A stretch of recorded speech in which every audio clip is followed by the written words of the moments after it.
And welcome for all of you who are watching. You're tuned into TMH as we present you our daily English news. Our headlines for today: New York Times says Biden must ensure Ethiopia does not return to war.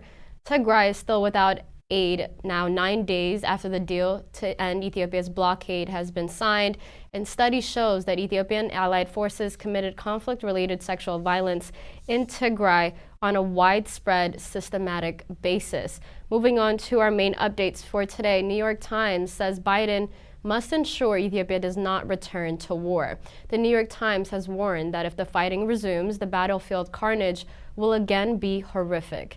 Eritrea's involvement in the conflict has been especially problematic, according to the New York Times. Few leaders have shown more ruthless disregard for human rights or impervious to international censure than Isaias, and disturbing reports have emerged of Eritrean abuses. Eritrea was not a party to the new agreement and has declined to publicly back this truce. The TPLF is likely to demand Eritrea's withdrawal before disarming, which could inevitably derail the accordance of this infancy. The New York Times cautioned that if the truce falls apart, there's reason to fear that civilians will again be targeted in this moment of reprieve. Ethiopia remains at risk of slipping through cracks of our battered world order, it warned. This war has been fought in a dense fog. The Ethiopian government has mostly barred journalists from covering the war and cut off Tigray's access to the internet for the past 2 years, and the newspaper added that world leaders need to pay more attention now. Despite years of uneven attention to the region, Washington still has significant leverage. Ethiopia is heavily indebted to China and desperately needs infusion of hard currency from the International Monetary Fund and the World Bank, where the United States wields substantial influence. The African Union faces difficulties of its own because its headquarters sit awkwardly in Addis Ababa, the capital of Ethiopia, which has made Tigray's leaders question its objectivity. Coordinated diplomacy, high-level engagement from African leaders, and Washington's combination offering financial incentives and threatening punitive measures have proved that effective in pushing the warring sides toward the path of peace. They also need to double down on it. To ensure the truce holds, the New York Times says that the African Union must quickly staff up to monitor the implementation of the deal and press the Ethiopian government and the TPLF to stick to their obligations as well as deadlines. Abiy Ahmed must ensure Eritrea's withdrawal, its troops, and must act with magnitude and magnanimity towards his Tigrayan foes should the TPLF meet its side of the bargain. As the newspaper stated that President Biden should also call Abiy Ahmed and emphasize American support for the implementation of the deal, as well as urging a conciliatory approach towards his opponents. It also added that Biden should make it clear that Abiy and the United States will not support new financing from the World Bank and International Monetary Fund until aid is allowed unhindered into the Tigray region and the situation on ground markedly improves. Our next update for Tigray. Tigray is still without aid now 9 days after the deal to end Ethiopia's blockade. Humanitarian groups hope to deliver a huge influx of food and medicine to millions facing famine and disease. Humanitarian organizations have yet to reach millions in Tigray who face famine and disease 9 days after Ethiopian authorities vowed to lift their blockade to allow the free passage of food, medicine, fuel, and other desperately needed aid. The World Health Organization has called for a massive influx of food and medicines to the war-torn northern region, saying that aid had not yet been allowed despite humanitarian access being a key element of the peace deal signed between the Ethiopian government and the Tigray People's Liberation Front 9 days ago. The blockade has cut almost all communications and stopped banking and other commercial services. Healthcare for Tigray's 6 million inhabitants has been reduced to minimal levels at facilities, shutting down, medications completely run out, food, fuel, and electricity have been extremely scarce as well. Within hours of the news of the deal last week, United Nations staff had begun talking to the Ethiopian officials about reopening roads that were closed for months now. Logistics specialists said that they were able to begin sending convoys loaded with much-needed supplies almost immediately. Doctors and aid workers in the region have described a race against time to keep sick or malnourished patients alive as they wait for humanitarian assistance. Representatives of the signatories of the agreement are meeting in Nairobi to discuss how to begin implementing the ceasefire.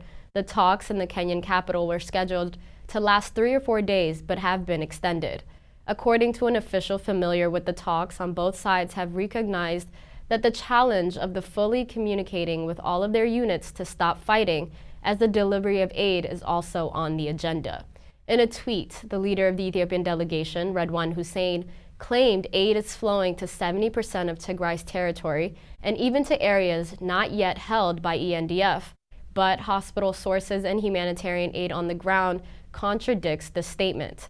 Analysts have raised concern that the federal government could make access for humanitarian assistance contingent on progress on disarmament by the TPLF, even though the issues were not linked in this deal. There are unconfirmed reports of sporadic fighting and looting in recent days, particularly where Eritrean troops allied with the Ethiopian government are concentrated. Eritrean forces have fought alongside government troops and have been blamed for some of the worst atrocities now. Studies show that Ethiopian and allied forces committed conflict-related sexual violence in Tigray on a widespread and systematic basis. The independent research study is in collaboration between McWeege Foundation and the Center for Human Rights, Gender, and Migration at Washington University, titled Understanding Conflict-Related Sexual Violence in Ethiopia, focused on sexual violence occurring in the context of the conflict within the northern region of Ethiopia. Ethiopian and allied forces committed conflict-related sexual violence in order to eliminate and/or forcibly displace the ethnic Tigrayan population. The study also found that the healthcare services for conflict-related service and sexual violence survivors appear to be very limited, with Tigray disproportionately affected. Service availability has been especially reduced during times of military occupation, and since armed conflict broke out in November, northern Ethiopia, numerous atrocities, including widespread sexual violence, have been committed. As we move on to our final update for today, analysts say that the international community and peace mediators have underestimated Eritrea's role in this ongoing war and conflict. Mohammed Kir Amr, former member of the Eritrean Liberation Front, now a researcher and writer based in Oslo, made the statement in an article he wrote on foreign policy under the title, How Eritrea Could Derail the Ethiopian Peace Deal. The prospect of silencing the guns in Tigray is commendable, but many articles in the deal will be difficult to implement or may take months or even years to carry out. That is largely because of one of the main actors involved, Eritrea, was neither represented nor mentioned by name in the agreement, although some indirect references were made to it. At the signing of the ceremony, chief negotiator from the Tigray side, Getachew Reda, stated, saying, I know there are spoilers from nearby, from inside our ranks, and from the neighborhood, who will also know they will stop at nothing to sabotage our peacemaking efforts. Indeed, ever since the start of this war in November 2020, Eritrea's reclusive regime has played a crucial role.